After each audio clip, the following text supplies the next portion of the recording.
En esta segunda presentación de moléculas orgánicas complejas vamos a ver las dos macromoléculas que nos restan, que son las proteínas y los ácidos nucleicos.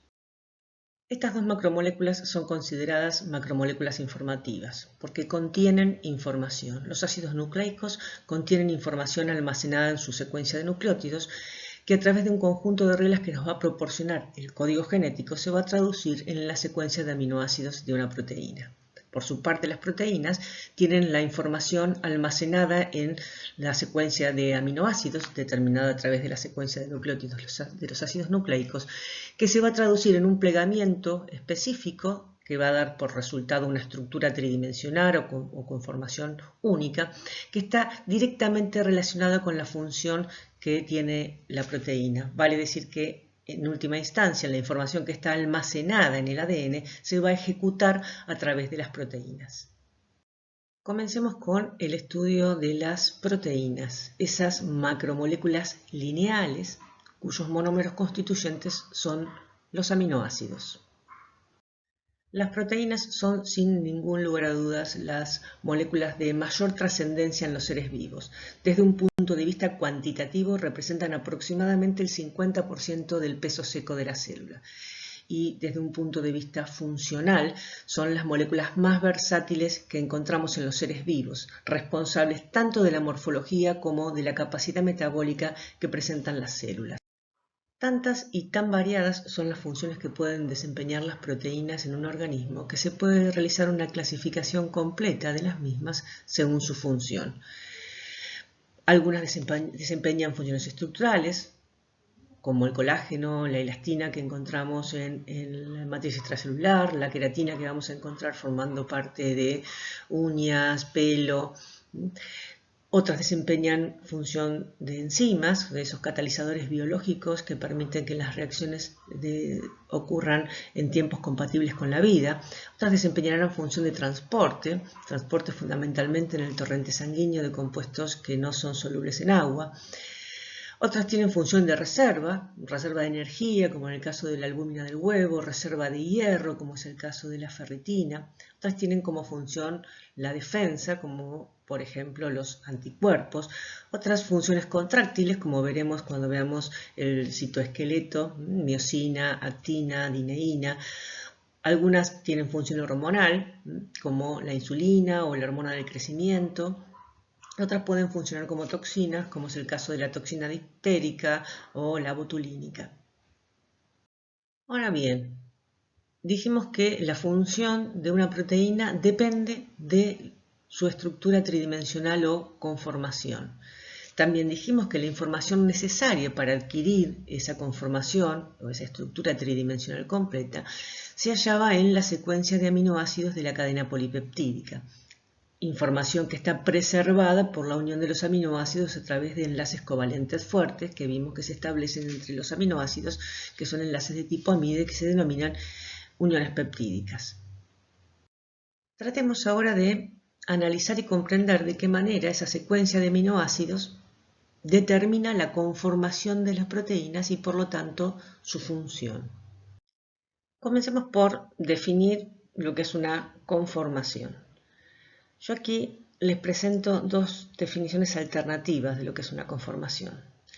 Si las leemos con cuidado, dice distribución espacial de los grupos sustituyentes que tienen libertad de adoptar distintas posiciones en el espacio sin necesidad de romper enlaces covalentes gracias a la libertad de rotación del enlace que los une.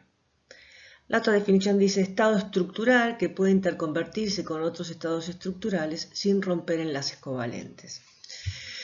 Si uno hace un análisis de esas dos definiciones, que per se no significan nada si uno no comprende de qué estamos hablando, esto quiere decir que una simple rotación de dos grupos de átomos a través de un enlace covalente ocasiona un cambio conformacional. Probablemente seguimos sin entender lo que significa una conformación y por eso pasemos a algún ejemplo. Tomemos una molécula simple como es el etano, en el cual tenemos dos grupos metilo, carbono, hidrógeno 3, unidos entre sí a través de un enlace covalente simple. No perder de vista que en la estructura tridimensional los sustituyentes de cada uno de estos carbonos van a ir a parar hacia los vértices de un tetraedro regular. Ahora bien, la existencia de este enlace covalente simple permite que los sustituyentes adopten en el espacio distintas disposiciones. Es lo que llamamos distintas conformaciones, disposición que pueden adoptar en el espacio los grupos sustituyentes gracias a la libertad de rotación en torno de un enlace covalente simple. Una de las conformaciones posibles del etano es esta, por ejemplo, en la que tenemos todos los sustituyentes, los hidrógenos sustituyentes de cada uno de los metilos en el mismo plano. Es lo que conocemos como conformación eclipsada. Otra conformación posible es que está diametralmente opuesta a esta, es esta otra que es la que conocemos como conformación alternada, en la que los hidrógenos de uno de los metilos, entre los hidrógenos de uno de los metilos tenemos ubicado el hidrógeno del metilo del otro grupo. Claramente entre la conformación eclipsada y la conformación alternada tenemos infinitas conformaciones posibles. Cualquier rotación que se vaya produciendo hasta llegar a la alternada va a ser una conformación diferente de esta y diferente de esta otra. Ahora bien, de estas infinitas conformaciones posibles que puede tener mi molécula de etano, ¿son todas igualmente probables? ¿Son todas igualmente abundantes? La respuesta es no. ¿Por qué? Analicemos. En la posición eclipsada, la repulsión entre los hidrógenos de los grupos sustituyentes va a ser la máxima posible. De modo tal que esta conformación va a ser la menos probable, mientras que la alternada es la conformación en la cual la repulsión es la mínima posible, de modo tal que esta conformación es la más estable, de modo tal que si analizamos de las infinitas conformaciones posibles entre la eclipsada y la alternada que presenta mi molécula de etano, va a predominar sin ningún lugar a dudas la conformación alternada porque es la que es energéticamente más favorable. Volvamos entonces a nuestra definición de conformación y asegurémonos de comprender lo que significa. Distribución espacial de los grupos sustituyentes que tienen libertad de adoptar distintas posiciones en el espacio sin necesidad de romper enlaces covalentes y gracias a la libertad de rotación del enlace que los une. De modo tal que pudimos comprender perfectamente que la eclipsada y la alternada y todas las disposiciones en el espacio intermedias entre una y la otra son todas conformaciones posibles de mi molécula de etano. Ahora bien, sabiendo lo que es una conformación y teniendo presente que en una cadena polipeptídica existen múltiples enlaces covalentes simples en torno de los cuales los grupos sustituyentes pueden rotar libremente, está claro que en una proteína existen infinitas conformaciones posibles. Sin embargo, a pH y temperatura normal, las cadenas polipeptídicas se pliegan adoptando una única conformación particular. Es la conformación que resulta biológicamente activa. ¿Y por qué adoptan esa única conformación particular de las infinitas conformaciones posibles? Porque al igual que pasado con el etano, esta conformación es la energéticamente más favorable. Esto es lo que definimos como conformación nativa, la conformación energéticamente más favorable y biológicamente activa. Esta conformación nativa, vamos a ver ahora que está estabilizada fundamentalmente por un gran número de interacciones débiles, no covalentes, intramoleculares, o sea, dentro de la misma molécula y que también pueden establecerse con el agua circundante. ¿Cuáles son esas interacciones débiles que estabilizan a la conformación nativa de una proteína? Las vamos a repasar, pero ya las vimos, los pueden ver en la presentación 2.1 cuando analizamos las propiedades físicas del agua. Estas interacciones débiles son interacciones electrostáticas que pueden establecerse entre grupos con cargas opuestas, un grupo con carga negativa y otro con carga positiva, o entre grupos que presenten carga y grupos que tengan una distribución asimétrica de carga, vale decir que sean dipolares. Las fuerzas de Van der Waals, que son interacciones electrostáticas débiles, se establecen entre grupos de átomos que presenten distribución asimétrica de carga, vale decir que se presenten como dipolos, ya sea permanentes o instantáneos, y incluyen las interacciones dipolo-dipolo, dipolo-dipolo inducido, dipolo instantáneo, dipolo inducido. Los puentes de hidrógeno, esas interacciones electrostáticas complejas que discutimos oportunamente, que se establecen cuando tenemos un átomo de hidrógeno unido a un elemento muy electronegativo como oxígeno, nitrógeno o flúor, y un átomo electronegativo que presente densidad negativa de carga. Y por último, las interacciones hidrofóbicas, esas fuerzas a través de las cuales los compuestos hidrofóbicos tienden a agruparse en un medio acuoso, no porque en realidad se atraigan entre sí, sino porque los repelen las moléculas de agua. Vale decir que la presencia de interacciones hidrofóbicas está condicionada a que estemos en un medio acuoso y corresponde a interacciones que se establecen entre compuestos hidrofóbicos en un medio acuoso. El único enlace covalente, o sea que no es débil, que puede estabilizar a la conformación de una proteína, y no puede, son los puentes disulfuro. Estos puentes disulfuro resultan de la unión de las cadenas laterales de dos cisteínas, es una reacción de oxidación, en la que vemos que se pierden electrones, formándose lo que se denomina cistina. Solo podemos encontrar puentes disulfuro en proteínas extracitosólicas. Más adelante vamos a ver que el citosol es un ambiente reductor, de modo tal que esta formación del puente disulfuro, que implica una oxidación, vale decir que su ruptura implica una reducción, y como el citosol es un ambiente reductor, esos puentes disulfuro no existen en las proteínas citosólicas.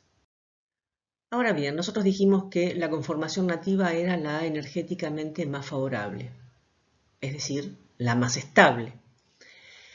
¿Y cuál va a ser la conformación más estable? Sin ningún lugar a duda, aquella que permita que se formen el mayor número de interacciones posibles. Cuanto más interacciones, más estable va a ser la conformación. Y el tipo, el número y la posición de las interacciones viene determinado por la secuencia de aminoácidos de la proteína. Según cuál sea la secuencia de aminoácidos de la proteína, va a determinar que el plegamiento sea uno u otro, de modo tal que permita el mayor número de interacciones posibles. Cada proteína posee una composición química definida y eso determina una conformación nativa y por lo tanto una forma característica, y ya sabemos que hay una relación directa entre conformación y función. Veamos cómo podemos clasificar a las proteínas. Siempre que pensemos en clasificar algo tenemos que decir en función de qué lo hacemos. De hecho, nosotros ya vimos que a las proteínas las podemos clasificar según su función, pero también los podemos clasificar según otros criterios. Por ejemplo, según su composición química. Según la composición química, las proteínas se dividen en dos grandes grupos. Las proteínas simples, que son aquellas que por hidrólisis de la molécula lo único que obtenemos son aminoácidos. Y las proteínas conjugadas, que son aquellas en las cuales al ser hidrolizadas se obtiene, además de aminoácidos, algún otro tipo de componente. Según lo que sea ese otro algo que obtenemos, tendremos distintas clases de proteínas conjugadas. Si lo que obtenemos son lípidos, serán lipoproteínas. Si lo que obtenemos son carbohidratos, serán glicoproteínas. Si lo que obtenemos son átomos metálicos, tendremos una metaloproteína. Si lo que tenemos son grupos fosfatos, serán fosfoproteínas. También podemos clasificar a nuestras proteínas según la forma que tengan en el espacio, según su conformación tridimensional.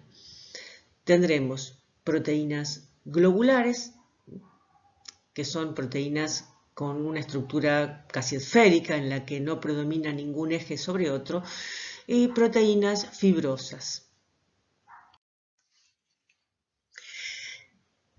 En las proteínas globulares, las cadenas polipeptídicas se pliegan sobre sí mismas, de modo tal que tenemos una forma de ovoide o esferoide. Estas proteínas en general son solubles en un medio acuoso porque este plegamiento de la cadena sobre sí misma permite ocultar los restos hidrofóbicos en el interior, de modo tal que van a resultar solubles en agua y son las que tienen la mayor actividad funcional, como enzimas, como anticuerpos, como hormonas, como transportadores. Por otra parte tenemos las fibrosas, que son aquellas en las que las cadenas polipeptídicas se ordenan paralelamente unas con otras, constituyen o bien fibras o bien láminas. Son insolubles en medio acuoso porque las cadenas no se pliegan, o sea que los restos de aminoácidos hidrofóbicos, las cadenas laterales de los restos de aminoácidos hidrofóbicos nos van a quedar expuestos al medio acuoso y en general, como son insolubles en agua, participan en la constitución de estructuras de sostén. Por ejemplo, vamos a ver a las queratinas, a las alfa-queratinas formando parte de pelos, uñas, cuernos, plumas.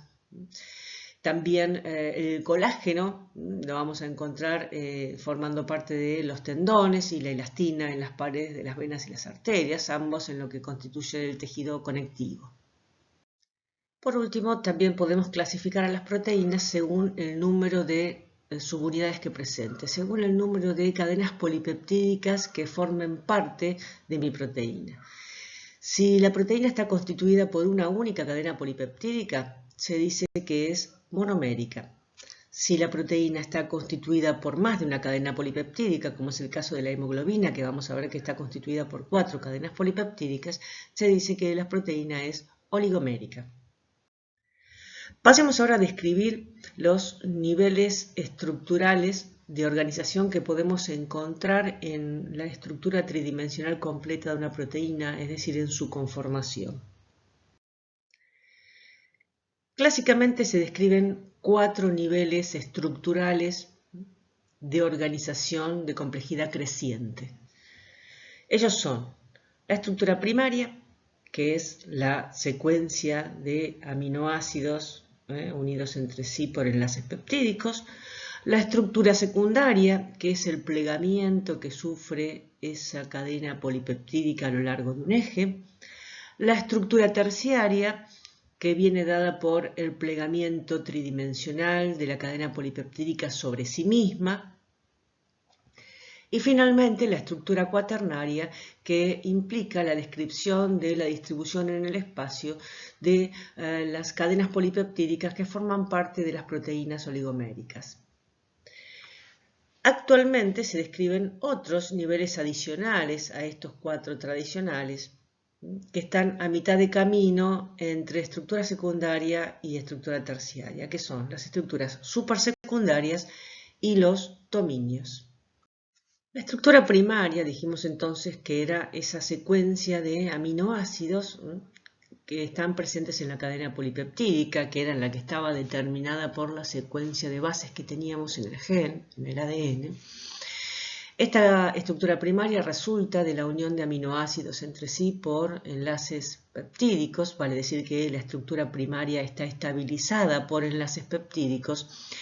Y esta secuencia que presentan de aminoácidos, dijimos que es única para cada proteína y que determina la estructura tridimensional que va a tener la proteína y por tanto su función. La estructura secundaria dijimos que era la disposición que adoptaban en el espacio los restos de aminoácidos adyacentes, o sea, es el plegamiento a lo largo de un eje a medida que la cadena se va sintetizando. Existen distintos tipos de estructuras secundarias, pero algunos son más abundantes, más estables. Entre ellos, las más importantes son la alfa-hélice y la conformación beta, que va a dar origen a las láminas beta. La alfa-hélice es una distribución en el espacio a lo largo de un eje de la cadena polipeptídica, es decir, una estructura secundaria que consiste en una hélice dextrógira. ¿Qué significa que la hélice es dextrógira? Que gira según mano derecha. Cuando uno tiene una hélice, puede girar según mano izquierda o según mano derecha. En este caso gira según mano derecha. Además, en esta hélice encontramos 3,6 restos de aminoácidos por vuelta.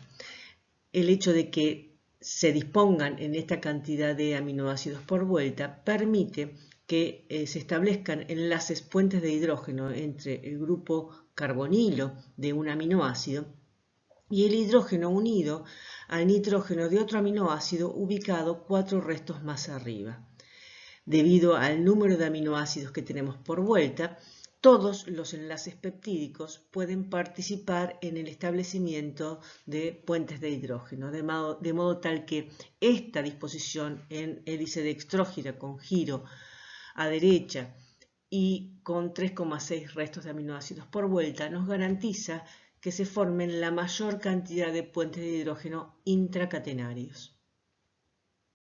La otra estructura secundaria que solemos encontrar con frecuencia en las cadenas polipeptídicas que forman parte de nuestras proteínas es la conformación beta, una conformación que va a dar origen a las láminas beta. En la conformación beta, la cadena polipeptídica se dispone de la manera más elongada posible, de la más extendida posible, que es en forma de zigzag, o sea, acá no hay una hélice. ¿Qué es lo que sucede? Varias cadenas con conformación beta se asocian entre sí mediante puentes de hidrógeno que se establecen también entre los enlaces peptídicos, es decir, entre el grupo carbonilo de un enlace peptídico y el hidrógeno unido al nitrógeno de otro enlace peptídico perteneciente a la cadena adyacente. Vale decir que ahora los puentes de hidrógeno son entre los enlaces peptídicos, pero son intercatenarios entre una cadena y la otra. Según cómo se asocian estas cadenas para generarme lo que se conoce como lámina beta, decimos que tenemos una lámina beta antiparalela o paralela. ¿Cuándo decimos que la lámina beta es antiparalela? Cuando las cadenas que se asocian lo hacen en sentidos opuestos. En este caso, recordemos que en una cadena polipeptídica distinguimos un extremo amino y un extremo carboxilo. En este caso, esta cadena va desde amino a carboxilo, mientras que la otra va desde carboxilo a amino y luego nuevamente desde amino a carboxilo. Por eso decimos que esta lámina beta es antiparalela. En este caso, todas las cadenas que se asocian para formar la lámina beta van desde amino a carboxilo. Por eso se dice que esta lámina beta es una lámina beta paralela. En esta estructura de lámina beta o hoja plegada, las cadenas laterales de los aminoácidos que están formando parte de esa lámina quedan expuestos siempre hacia un lado y otro del plano que delimita nuestra lámina.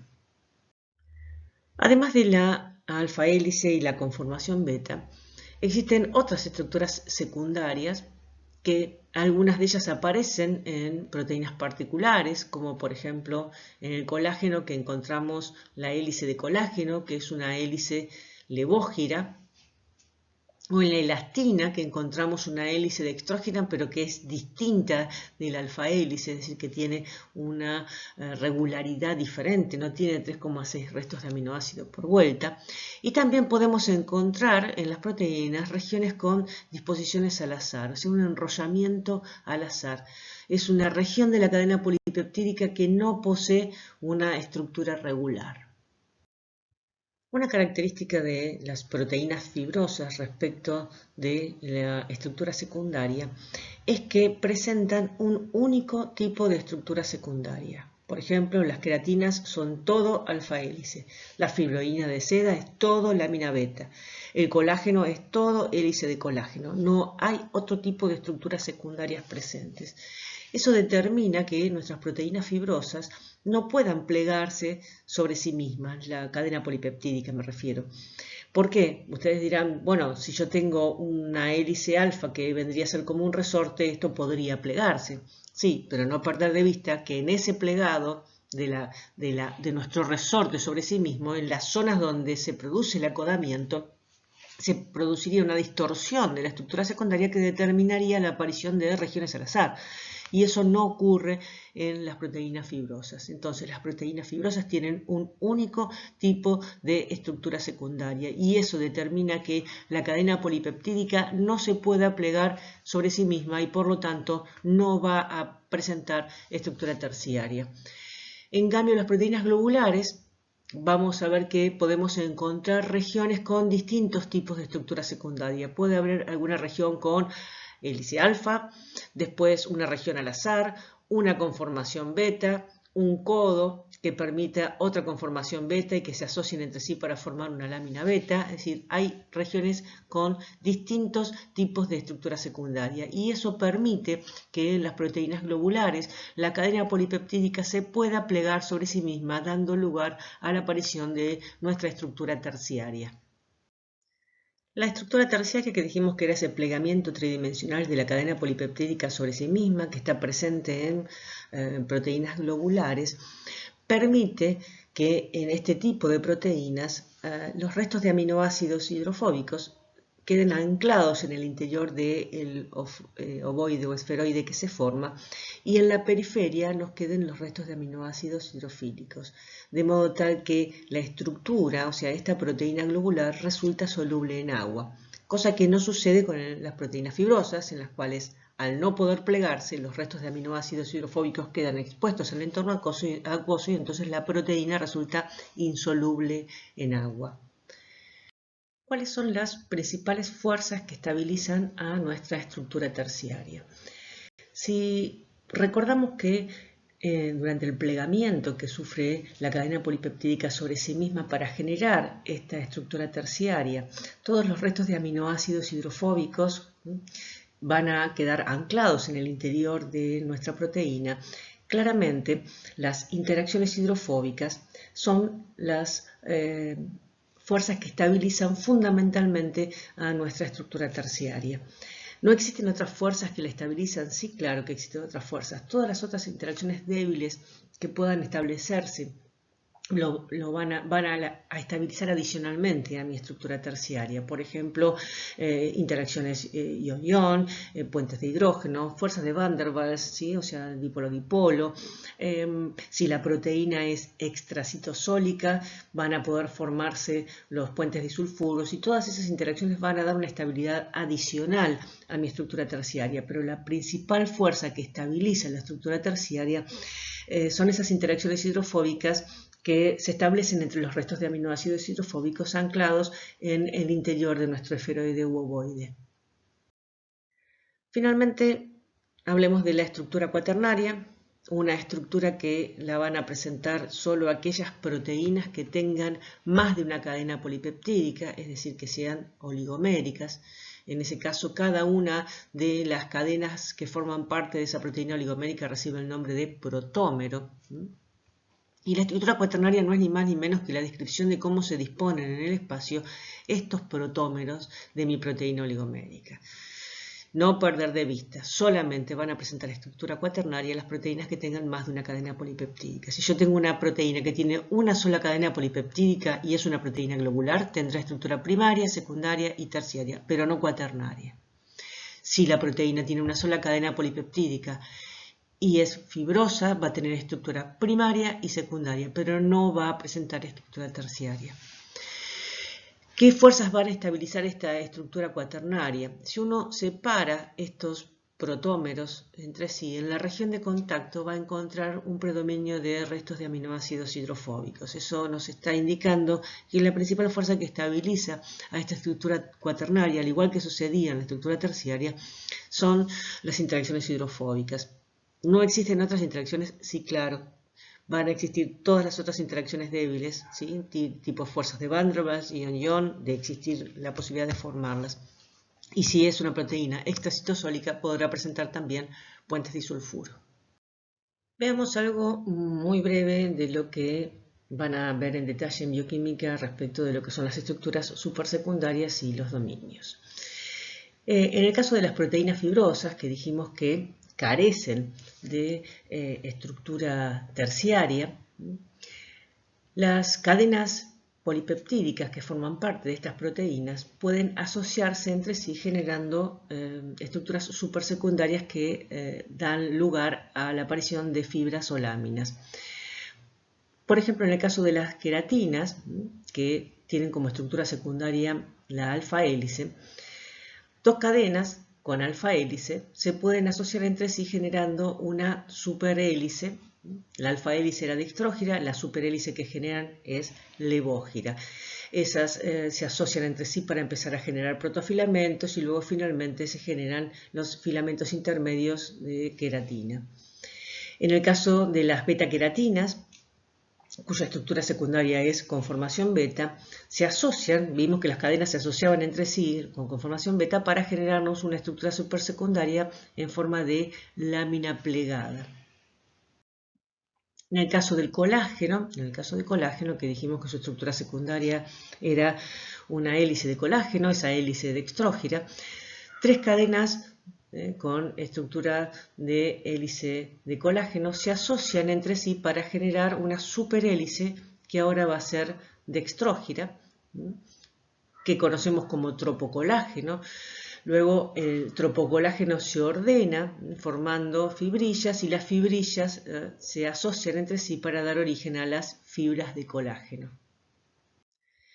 Finalmente, de los niveles estructurales vamos a describir lo que son los dominios, ese nivel estructural que está entre estructura secundaria y terciaria. Podemos distinguir dos tipos de dominios. Los dominios estructurales, que son entidades geométricas definidas, que corresponden a regiones de la cadena polipeptídica que se pliegan independientemente del resto de la cadena. ¿Qué significa esto?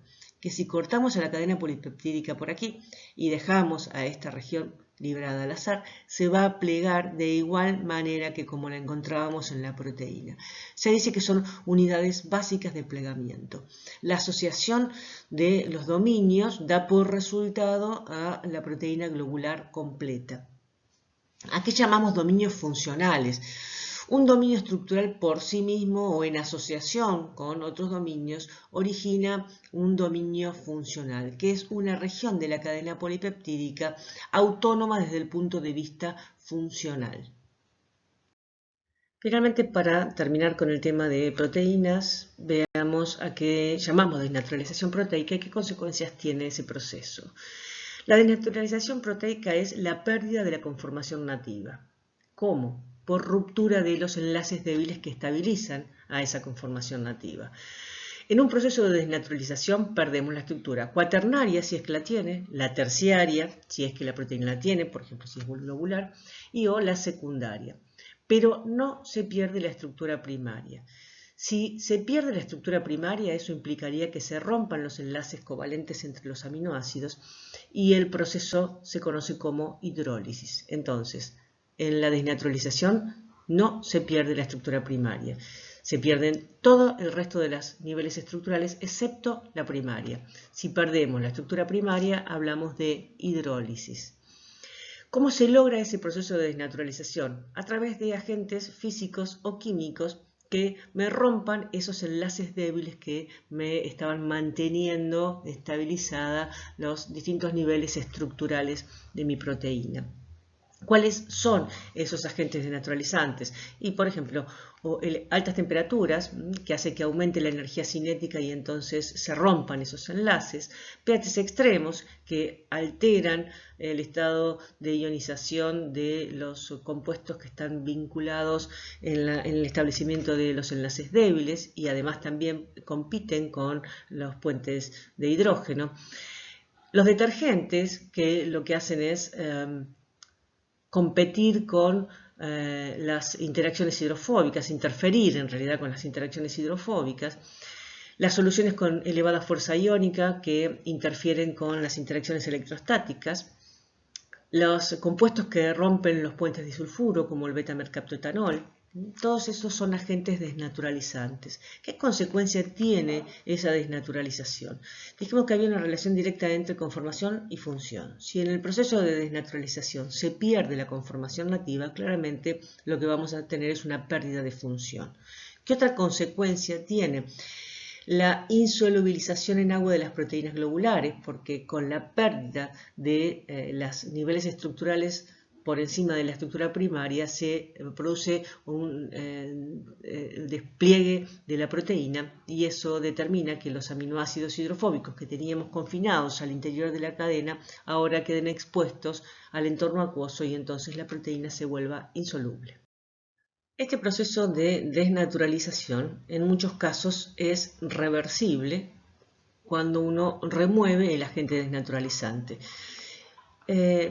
¿Por qué es reversible? Porque la información necesaria para adquirir la conformación nativa está almacenada en la secuencia de aminoácidos de nuestra proteína y eso constituye su estructura primaria, que no se ha perdido, de modo tal que si yo remuevo el agente desnaturalizante, la proteína se va a plegar de modo tal de adquirir su conformación energéticamente más favorable y biológicamente activa. ¿Por qué puede ocurrir que el proceso de renaturalización no ocurra? Por ejemplo, si nosotros tenemos puentes disulfuro formando parte de las fuerzas que estabilizan las estructuras, a los distintos niveles estructurales de mi proteína, utilizo beta-mercaptoetanol para romper esos puentes disulfuro y desnaturalizarla. También en general se utiliza algún otro agente, además del que rompa los puentes disulfuro, como la urea, que permite que se despliegue nuestra cadena polipeptídica. ¿Qué sucede cuando removemos el agente desnaturalizante? Puede ocurrir que los puentes disulfuro no se formen en posiciones correctas. Nosotros necesitamos que se formen entre el 26, la cisteína 26 y la cisteína 84. Puede ocurrir que los puentes disulfuro, que son enlaces covalentes, se establezcan entre los grupos que no son los apropiados. Y una vez que se formó el puente disulfuro, no lo podemos volver atrás el proceso. Ustedes en la guía de trabajos prácticos tienen un ejercicio en el que se les plantea que cuando remueven el agente desnaturalizante no se produce la renaturalización de nuestra proteína, si no vuelve a ser funcional, pero que sí logran que el proceso de renaturalización sea exitoso si se dejan trazas de beta-mercaptoetanol. ¿Para qué esas trazas? Trazas significan pequeñas cantidades, pequeñísimas cantidades. La presencia de ese beta-mercaptoetanol les va a permitir que si se forma un puente disulfuro en posición incorrecta, se pueda volver a romper momentáneamente y le dé tiempo a la proteína a que adquiera su conformación nativa finalmente. En el caso de dentro de la célula, esa función la cumple, vamos a ver cuando veamos retículo endoplasmático, esa función de permitir que si el puente disulfuro se formó en posición incorrecta, lo haga en la posición que le es energéticamente más favorable a la proteína. Esa función en la célula la cumple una enzima que se llama disulfurinsomerasa. Pasemos ahora a la descripción de la estructura y función de los ácidos nucleicos, esas macromoléculas lineales cuyos monómeros constituyentes son los nucleótidos. Habíamos dicho que según el tipo de nucleótido constituyente se pueden distinguir dos tipos de ácidos nucleicos.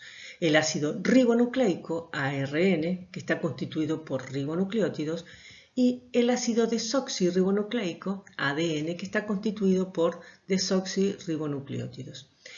En ambos tipos de ácidos nucleicos, sus nucleótidos constituyentes se unen entre sí a través de enlaces fosfodiéster que se establecen entre el oxidrilo unido al carbono 5' del azúcar de uno de los nucleótidos y el oxidrilo unido al carbono 3' del azúcar del otro nucleótido.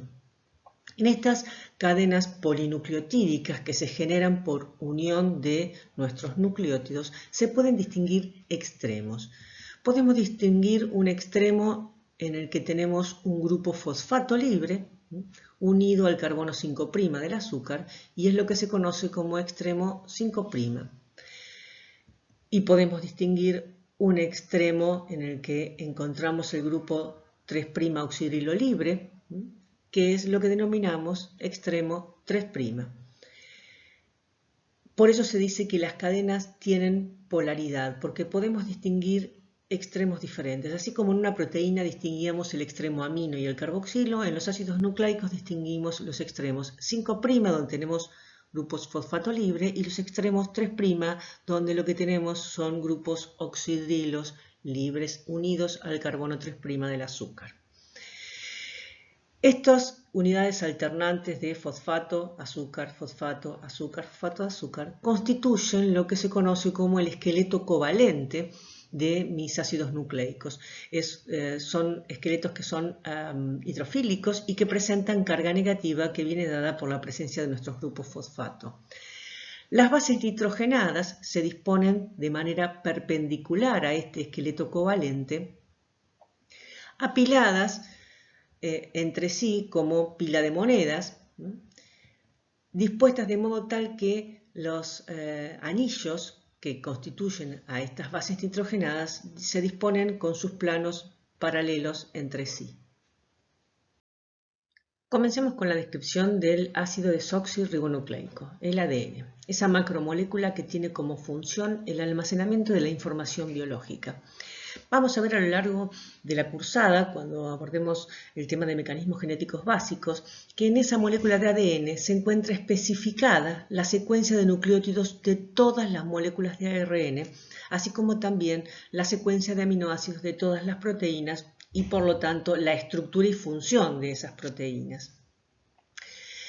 ¿Qué es lo que definimos como gen? Un gen es un segmento de ADN que contiene la información necesaria para la síntesis de un ARN funcional. Vamos a ver que hay distintos tipos de ARN. Otra cosa que vamos a concluir cuando terminemos de abordar mecanismos genéticos básicos es que en último término todos los componentes celulares están diseñados en función de la información que tenemos programada en la secuencia de nucleótidos de nuestro ADN. Si bien el ADN había sido aislado en el siglo XIX y su composición química establecida en 1909, su estructura no pudo ser definida hasta el año 1953, en el cual dos investigadores ingleses, James Watson y Francis Crick, publican su modelo referido a la estructura tridimensional de esta macromolécula. ¿Qué es lo que establece este modelo de Watson y Crick que llega hasta nuestros días? El ADN está constituido por dos cadenas polinucleotídicas. Una de ellas va en dirección 5' a 3', mientras que la otra lo hace en dirección 3' a 5'. Por eso se dice que las cadenas del ADN son antiparalelas. Estas dos cadenas o hebras están enrolladas alrededor del mismo eje en una doble hélice dextrógira, vale decir que gira según mano derecha, una alfa hélice. Los esqueletos covalentes de ambas cadenas, esos esqueletos azúcar-fosfato, están en el exterior de la doble hélice en contacto con el agua circundante, mientras que las bases nitrogenadas de ambas cadenas están apiladas en el interior de la doble hélice y en una posición que es perpendicular al eje longitudinal de nuestra hélice. Cada base de una de las cadenas polinucleotídicas está apareada con la de otra cadena y ambas están situadas en el mismo plano y unidas entre sí por puentes de hidrógeno.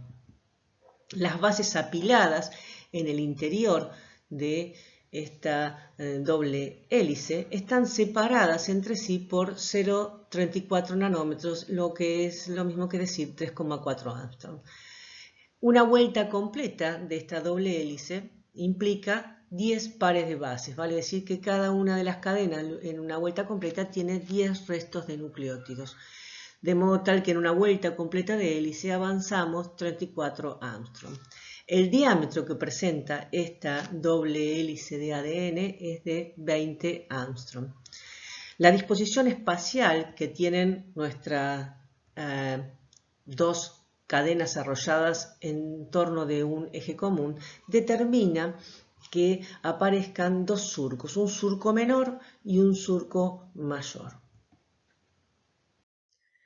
Ahora bien, dijimos que las bases nitrogenadas se encontraban dispuestas hacia el interior de la doble hélice y que cada una de las bases se apareaba con una base de su cadena vecina. Claramente, por cuestiones geométricas, para mantener la distancia que tenemos entre los esqueletos covalentes, siempre van a emparejar una base púrica que tiene dos anillos, recordar, con una base pirimídica que tiene un anillo. Específicamente van a aparearse siempre adenina con timina y guanina con citosina. ¿Por qué este patrón de apareamiento? ¿Por qué no adenina con citosina si también es una base púrica y una base pirimídica? Porque este es el patrón de apareamiento que permite la formación de la mayor cantidad de puentes de hidrógeno. Entre adenina y timina se van a formar 2 puentes de hidrógeno y entre citosina y guanina se van a formar 3 puentes de hidrógeno. Vale decir que las cadenas antiparalelas no son idénticas en su secuencia ni en su composición de bases, pero sí son complementarias entre ellas. Siempre que en una de las cadenas tengamos adenina, en la otra cadena va a haber timina. Y si lo que tenemos presente es guanina, en la otra cadena vamos a tener citosina.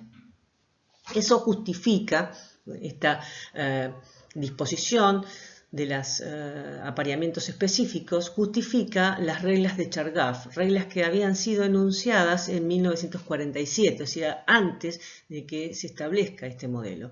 Chargaff decía que el número de residuos de adenina era igual al número de residuos de timina y el número de residuos de guanina era igual al número de residuos de citosina. Vale decir que si sumamos, el número de residuos de bases púricas va a ser igual al número de residuos de bases pirimídicas. Por último, respecto del ADN, vamos a ver a qué se conoce como desnaturalización del ADN. El proceso de desnaturalización del ADN no es ni más ni menos que la separación de sus dos cadenas antiparalelas y complementarias por ruptura de los enlaces puente de hidrógeno que las mantenían unidas formando esa doble hélice dextrógira. La separación se puede lograr, por ejemplo, por incremento de la temperatura. La temperatura a la cual se separa la mitad de las moléculas de ADN presentes se conoce como temperatura de melting. Y está claro que la temperatura a la cual vamos a lograr la desnaturalización completa de nuestro ADN va a depender de la composición de bases que tenga nuestro ADN. Si nuestro ADN es rico en adenina-timina, que tiene 2 puentes de hidrógeno respecto de citosina-guanina, claramente va a ser más fácil, o sea, se va a lograr a menor temperatura la separación que si es rico en citosina-guanina. Pasemos ahora a la descripción de estructura y función del otro tipo de ácido nucleico, que es el ácido ribonucleico o ARN. Como ustedes saben, existen distintas clases de ARN, las 3 clases tradicionales que ustedes siempre describen, el ARN mensajero, el ARN de transferencia y el ARN ribosómico, que se diferencian en el tipo de funciones que desempeña cada uno de ellos. Y luego a lo largo de la cursada vamos a ir viendo otros ARNs distintos de estos 3 tradicionales que acabamos de mencionar. ¿Cuál es la función que tiene el ARN mensajero? El ARN mensajero es el que se encarga de transportar la información desde el gen, o sea, desde el ADN, hasta los ribosomas, donde va a ser traducido en una secuencia de aminoácidos de una proteína. ¿Cuál es la función que tiene el ARN de transferencia? El ARN de transferencia se dice que son las moléculas adaptadoras que nos permiten traducir con fidelidad la información que tiene el ARN mensajero en una secuencia de aminoácidos de una proteína. El ARN ribosómico es un componente estructural de los ribosomas, es decir, de esa maquinaria que se va a encargar de traducir la información que teníamos en nuestro ARN mensajero en una secuencia de aminoácidos de una proteína. Y luego, respecto de los otros ARNs que yo les mencionaba, en general son ARNs pequeños, que vamos a ver que tienen distintas funciones específicas que la vamos a ir discutiendo a lo largo de la cursada. Respecto de la estructura general de los ARN, podemos decir que independientemente de la clase de ARN que estemos considerando, todos son monocatenarios, es decir, están constituidos por una única cadena de ribonucleótidos unidos entre sí por enlaces fosfodiéster. El hecho de que sea una monohebra no implica que tenga una estructura al azar, sino que esa monohebra tiende a adoptar una conformación helicoidal con giro a derecha, que está dirigida o conducida por el apilamiento de bases. Pueden existir dentro de una monohebra, o sea, de una cadena de ARN, regiones que son autocomplementarias. Y eso da lugar, ¿sí?, a que se puedan generar regiones doble hebra. En esas regiones doble hebra también se adopta una estructura de hélice dextrógira. No perder de vista que son regiones doble hebra. No es que el ARN sea doble hebra, sino que tiene regiones doble hebra. Vamos a describir brevemente la estructura y función de los principales tipos de ARNs que mencionamos recién. Comencemos con el ARN mensajero, que dijimos que era el que se encargaba de trasladar la información desde el núcleo, o sea, desde el ADN, hasta los ribosomas, que es donde se va a producir la síntesis de una proteína. Actúan como moldes que van a especificar la secuencia de aminoácidos de las cadenas polipeptídicas. Y en nuestro ARN mensajero, cada aminoácido está codificado por un triplete de nucleótidos que se conoce como codón. La longitud que va a tener nuestro ARN mensajero va a venir condicionada por la longitud de la cadena polipeptídica que vamos a sintetizar. Si una cadena polipeptídica tiene N aminoácidos, la longitud mínima de nuestro ARN mensajero es 3 por N nucleótidos, porque cada aminoácido está codificado a través de un codón que contiene 3 nucleótidos. Recién mencionábamos que el ARN mensajero funciona como molde para determinar la secuencia de aminoácidos de una proteína y que cada uno de esos aminoácidos está codificado a través de un triplete de nucleótidos presentes en el ARN mensajero que se conoce como codón. Pero ¿cuál es el problema? Los aminoácidos no pueden reconocer de manera directa a los codones que tenemos en el ARN mensajero. Para eso necesitamos moléculas adaptadoras. ¿Y quiénes son esas moléculas adaptadoras? Los ARN de transferencia. Esos ARN de transferencia tienen la capacidad de unirse covalentemente a los aminoácidos a través de un enlace de tipo éster que se establece entre el grupo carboxilo de un aminoácido y el oxidrilo 3' del ARN de transferencia, y también pueden unirse por apareamientos de base al codón del ARN mensajero a través de un triplete de bases complementario que está presente en el ARN de transferencia que se denomina anticodón. Esta molécula adaptadora de ARN de transferencia tiene una estructura secundaria en forma de hoja de trébol, donde podemos distinguir 4 regiones doble hebra debido a una autocomplementariedad de bases. En una de esas regiones se localizan los extremos 5' y 3', aquí es donde se une el aminoácido.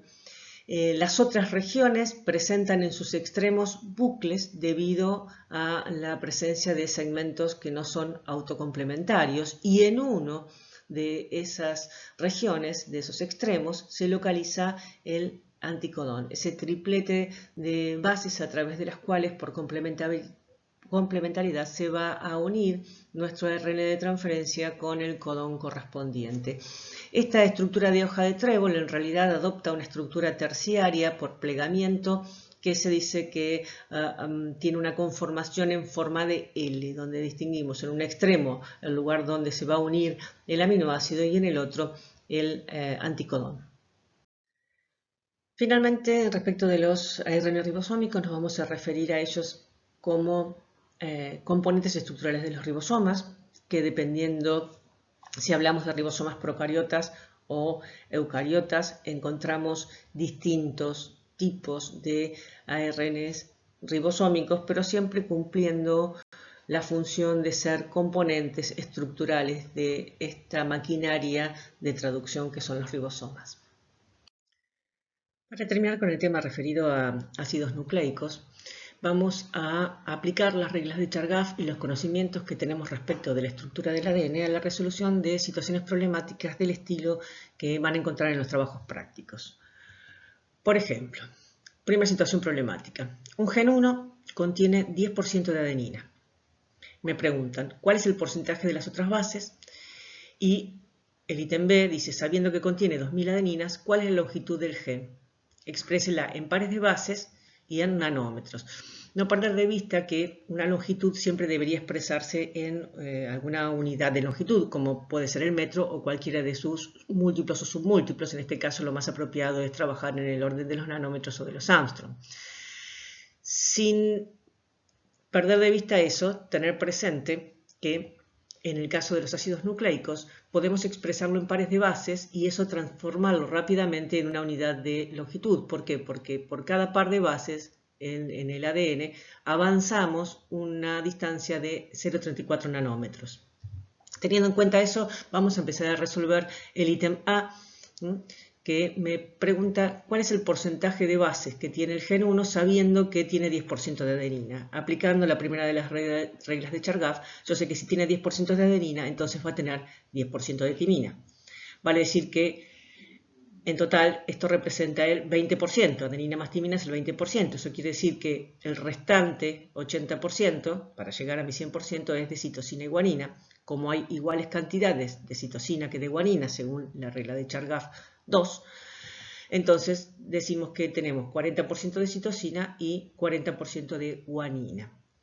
El ítem B me dice que sabiendo que este gen contiene 2000 adeninas, calcule la longitud del gen, primero en pares de bases. ¿Cómo hacemos eso?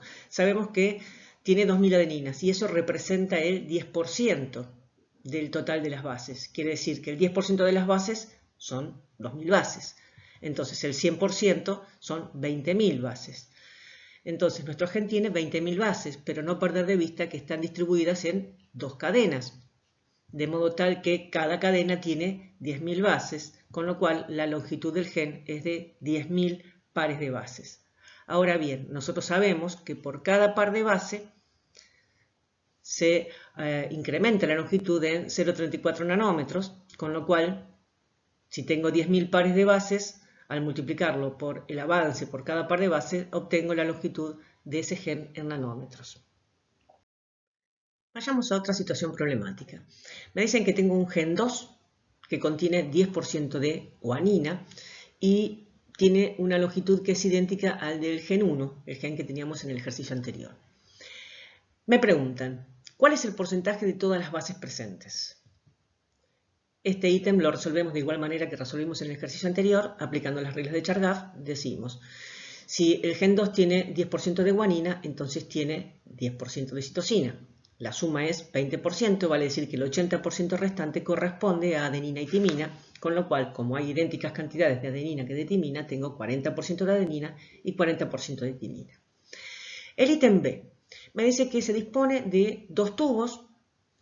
Uno contiene una solución 1 molar del gen 1 y el otro tiene una solución 1 molar del gen 2. El problema es que se olvidó de rotular los tubos y no sabe en cuál de ellos está el gen 1 y en cuál de ellos está el gen 2. Para su suerte, lo que puede observar es que cuando los somete al calor, las moléculas de ADN presentes en el tubo A se desnaturalizan al llegar a los 65 grados centígrados, es decir, sus cadenas se separan cuando llegamos a 65 grados centígrados, mientras que el ADN presente en el tubo B se desnaturaliza cuando se alcanza una temperatura de 50 grados centígrados. Claramente, las moléculas de ADN presentes en el tubo A tienen mayor cantidad de puentes de hidrógeno que las moléculas de ADN presentes en el tubo B. Por eso necesitamos mayor temperatura para lograr que se separen esas cadenas por ruptura de los puentes de hidrógeno que las mantenían unidas. Si observamos las composiciones de los genes, podemos darnos cuenta que el gen 1 tiene un mayor porcentaje de citosina guanina que el gen 2, con lo cual, teniendo idéntica longitud, la cantidad de puentes de hidrógeno que va a estar presentes en el gen 1 va a ser mayor que la que tenemos en el gen 2, con lo cual rápidamente concluimos que nuestro gen 1 se encontraba en el tubo A. Veamos qué sucede si con los mismos datos del ejercicio anterior, ahora me dicen que el gen 2 tiene el doble de longitud que el gen 1. Nosotros ya habíamos calculado los porcentajes de base, el gen 1 tiene 10.000 pares de bases, vale decir que el gen 2 tiene 20.000 pares de bases. ¿Cuál se va a desnaturalizar a mayor temperatura? ¿Cuál va a tener mayor cantidad de puentes de hidrógeno? Este tiene mayor porcentaje de citosina guanina, es cierto, pero tiene la mitad de pares de bases, de modo tal que si imaginamos la situación más favorable para este gen que fuese que tuviese todo citosina guanina, tendríamos 10.000 por 3, 30.000 puentes de hidrógeno. Y si este tuviese la situación más desfavorable, tendríamos todo adenina timina, tendríamos 2 por 20.000, 40.000 puentes de hidrógeno. Obviamente la situación no son tan extremas, pero de todos modos, siempre que el gen tenga el doble de longitud, va a tener mayor cantidad de puentes de hidrógeno. De modo tal que ahora nuestro gen 1 se va a encontrar en el tubo B. Finalmente vamos con esta última situación problemática en la que nos plantean que tenemos un ARN que resulta de la transcripción de un gen A, y ese ARN tiene 10% de adenina, 30% de uracilo, recordemos que no tienen timina en los ARN, y 40% de guanina. Me preguntan cuál es el porcentaje de timina y de citosina que posee ese ARN. Ahora bien, me dan los porcentajes de 3 bases. Timina no tiene, de modo tal que ya sé que el porcentaje de timina es 0%. ¿Cuál es el porcentaje de citosina? Bueno, el porcentaje de citosina resulta de lo que me reste para llegar a 100 sumando las 3 bases presentes. No perder de vista que el ARN es monohebra, por lo tanto no cumple con las reglas de Chargaff. De modo tal que el porcentaje de citosina será 40 más 30 son 70, más 10 son 80, para llegar a 100 me restan 20, con lo cual el porcentaje de citosina es 20%. Luego me preguntan, ¿cuál es la composición porcentual de bases del gen A?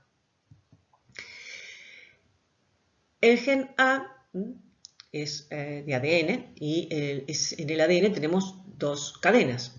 Una de las cadenas va a servir como molde, a partir de la cual se va a copiar la información en nuestro ARN. De modo tal que si nuestro ARN tiene 10% de adenina, quiere decir que en el molde tenía 10% de timina. Si tiene 30% de uracilo, quiere decir que el molde tenía 30% de adenina. Si tiene 40% de guanina, el molde tenía 40% de citosina. Y si el ARN tiene 20% de citosina, el molde tenía 20% de guanina. Ahora bien, este gen, que una de sus cadenas ha servido como molde para la síntesis de ese ARN, tiene una cadena complementaria, que vamos a ver cuando veamos mecanismos genéticos básicos, que se denomina cadena codificante. Esa cadena complementaria va a tener 10% de adenina, 30% de timina, 40% de guanina y 20% de citosina. ¿Qué significan estos porcentajes? ¿Qué significa que esta cadena tenga 10% de adenina? Que por cada 100 bases, 10 son adeninas. Y aquí, ¿qué significa que este tenga 30% de adenina? Que cada 100 bases de esta cadena molde, 30 son de adenina. Vale decir que cada 200 bases voy a tener 40 adeninas. Por supuesto, 40 timinas. ¿Cuántas guaninas? 60. ¿Cuántas citosinas? 60. Vale decir que si lo voy a expresar como porcentajes es cada 100 bases y por lo tanto voy a tener 20% de adenina, 20% de timina, 30% de guanina y 30% de citosina. Finalmente vamos a utilizar los conceptos que hemos adquirido respecto de las moléculas orgánicas complejas para describir la estructura del virus SARS-CoV-2, este virus que está azotando a la humanidad en este presente que nos toca vivir. El virus emergió en Wuhan, en China, en diciembre del 2019 y es el agente etiológico de la neumonía típica conocida como COVID-19, declarada pandemia en marzo del 2020 por la Organización Mundial de la Salud. Al 12 de abril ha causado más de 1.700.000 casos confirmados de personas infectadas y aproximadamente 109.000 muertes. Este virus SARS-CoV-2 pertenece a la familia de los coronavirus, una familia de virus envueltos que tienen como genoma una molécula de ARN de cadena simple y que reciben este nombre, el de coronavirus, por la estructura de su forma infectiva, que es similar a la de una corona solar. En esta imagen podemos observar una foto de una microscopía electrónica del SARS-CoV-2, donde claramente podemos ver la estructura de corona solar que presenta. Si bien este tipo de virus es responsable de muchos resfriados comunes, en general no tienen consecuencias importantes en la salud. Sin embargo, ¿no?, han surgido algunos coronavirus que fueron causales de enfermedades mortales, como el caso del SARS-CoV, que en el año 2002 fue causante del síndrome respiratorio agudo y grave, que dio por resultado casi 8.100 infectados y causó la muerte de 774 personas. Otro de los coronavirus que fue causante de enfermedades mortales fue el MERS-CoV,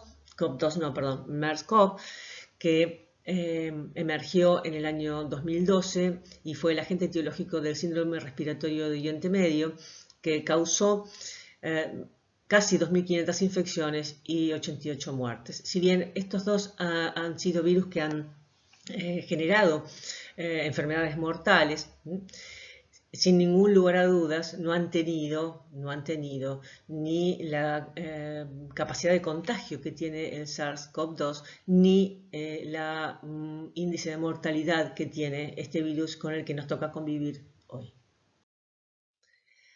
La estructura de la partícula viral consiste en una nucleocápside que está formada por el genoma, esa molécula de ARN monohebra.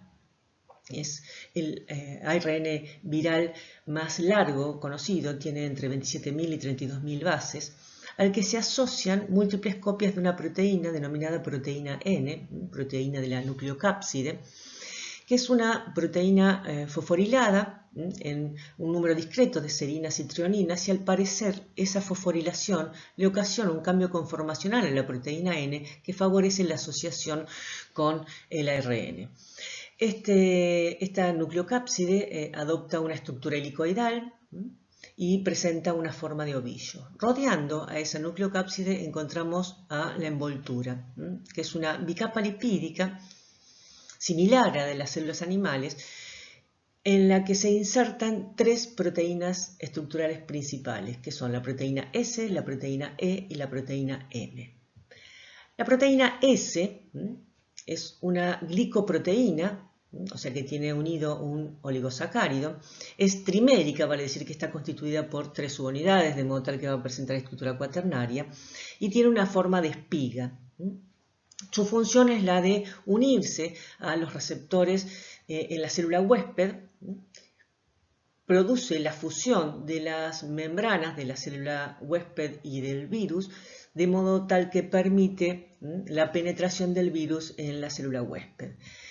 La proteína M y la proteína E, la proteína M, glicoproteína dimérica de membrana, y la proteína E es una glicoproteína también, pero es monomérica, y ambas participan en el ensamblaje viral. Además de esas, podemos encontrar algunas proteínas accesorias, como la hemaglutinina estearasa, que es un dímero, lo podemos observar aquí. Es un dímero que desempeña funciones como la de supresión del sistema inmune de la célula huésped.